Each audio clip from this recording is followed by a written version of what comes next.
Amnesty International's decision to condemn the UK record on human rights is not only illogical but confusing.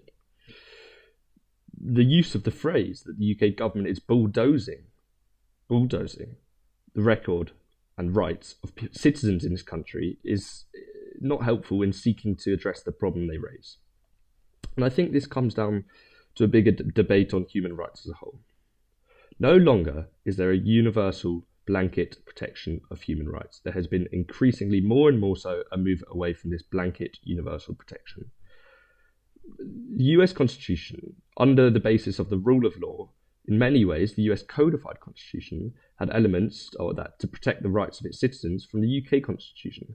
And this was under the premise of a shared protection, a shared blanket universal protection.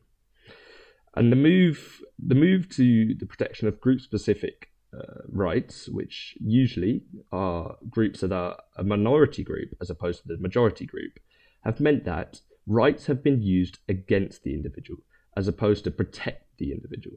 And this is problematic in many ways.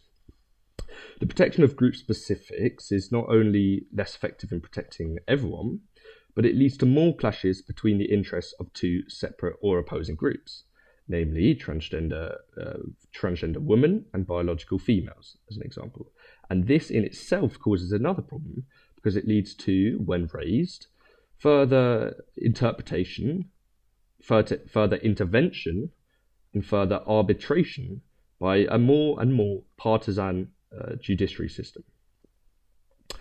And this is fundamentally anti-democratic, and I think the move away from Locke's three principles of the protections of life, liberty, and most importantly property has been massively detrimental to the UK's protection on human rights.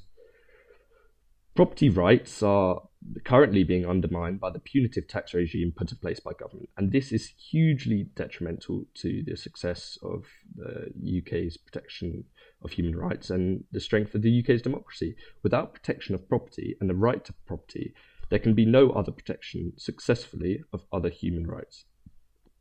And I think it's most confusing. Not only is the language not helpful, the UK was recently announced to be the fourth most socially liberal country in the world, namely the fourth most tolerant country in the world. So in many ways, I think it's important to remember what Isaiah Berlin once said: freedom for the wolf is not often freedom for the lamb.